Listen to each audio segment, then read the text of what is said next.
Pernah kepikiran nggak sih soal aturan-aturan tak terlihat yang mengatur hidup kita sehari-hari? Mulai dari cara kita ngantri sampai cara kita nyapa tetangga. Nah, yuk kita bedah bareng-bareng gimana sih aturan-aturan ini, dari yang paling sepele sampai yang paling serius, sebetulnya membentuk siapa kita sebagai bangsa Indonesia. Oke, cerita kita mulai dari sini, dari sosok bernama Amira. Dia ini tokoh dari buku pelajaran kewarganegaraan. Jadi, ceritanya, pas dia nggak nemu tempat sampah, dia nggak buang bungkus jajanannya gitu aja. Justru, dia masukin ke kantongnya, buat dibawa pulang. Tindakan yang kelihatannya kecil banget ya, tapi justru disinilah letak rahasia besar tentang cara masyarakat kita bekerja. Prinsip yang Amira pegang itu sederhana. TSP, tahan, simpan, pungut. Ini bukan peraturan yang ditulis di buku undang-undang loh. Ini aturan yang datang dari dalam dirinya sendiri. Semacam kompas moral pribadi yang dia pegang teguh. Nah, dari aturan pribadinya Amira ini, kita bisa ditarik ke sebuah konsep yang jauh lebih besar, yaitu aturan-aturan tak tertulis di masyarakat kita. Aturan yang kayaknya kita semua tahu aja gitu, diwariskan dari generasi ke generasi, tanpa pernah diajarin secara formal di kelas.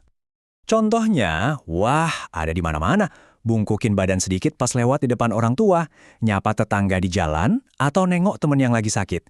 Hal-hal ini tuh kayak pelumas di mesin sosial kita. Nggak kelihatan, tapi tanpa itu semua, wah, bisa macet dan berantakan. Inilah fondasi kehidupan kita yang rukun.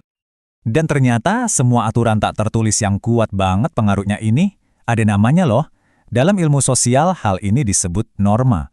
Semacam kerangka kerja tak terlihat yang memandu hampir setiap tindakan kita. Menurut Kamus Besar Bahasa Indonesia, norma itu ya aturan yang mengikat warga. Gampangnya gini deh, norma itu adalah panduan nggak resmi tentang apa sih yang dianggap pantas dan nggak pantas, sopan atau nggak sopan di lingkungan kita. Norma ini bisa kita bagi jadi 4 jenis. Pertama, ada yang datangnya dari kitab suci. Itu namanya norma agama. Terus ada yang bisikannya dari hati nurani kita, nah itu norma susila. Ada juga yang lahir dari kebiasaan turun-temurun, yaitu norma sosial. Dan tentu saja ada yang dibuat secara resmi oleh negara, yaitu norma hukum.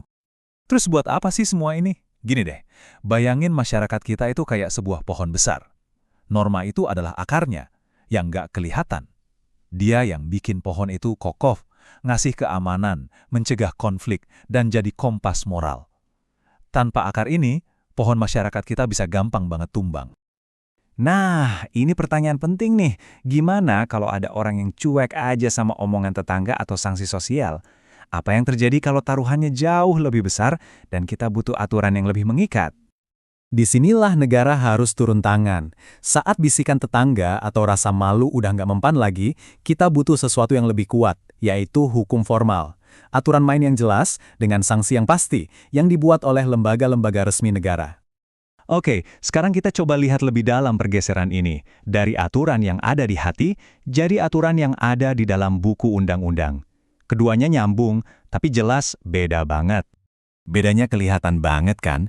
Kalau Anda nyerobot antrian, sanksinya ya palingan diliatin sinis atau digosipin. Itu sanksi norma. Tapi kalau Anda nerobos lampu merah, sanksinya adalah surat tilang dari polisi. Nah, itu sanksi hukum. Yang satu ditegakkan sama masyarakat, yang satunya lagi ditegakkan oleh negara. Nah, sekarang mari kita fokus ke rumah kita sendiri, Indonesia. Soalnya di sini ceritanya jadi menarik banget. Sistem hukum kita itu unik, kayak gado-gado lah, campuran dari berbagai bumbu sejarah. Para ahli hukum menyebutnya sebagai sistem campuran atau mixed system. Artinya hukum kita tuh nggak datang dari satu sumber aja, tapi gabungan dari beberapa tradisi hukum yang berbeda-beda. Setidaknya ada 3 pilar utama yang menopang bangunan hukum di Indonesia. Pertama, ada hukum sipil. Ini warisan dari zaman kolonial Belanda. Kedua, ada hukum adat. Ini DNA aslinya masyarakat Nusantara yang udah ada dari ribuan tahun lalu. Dan yang ketiga, ada hukum agama, yang banyak mengatur kehidupan pribadi mayoritas penduduk.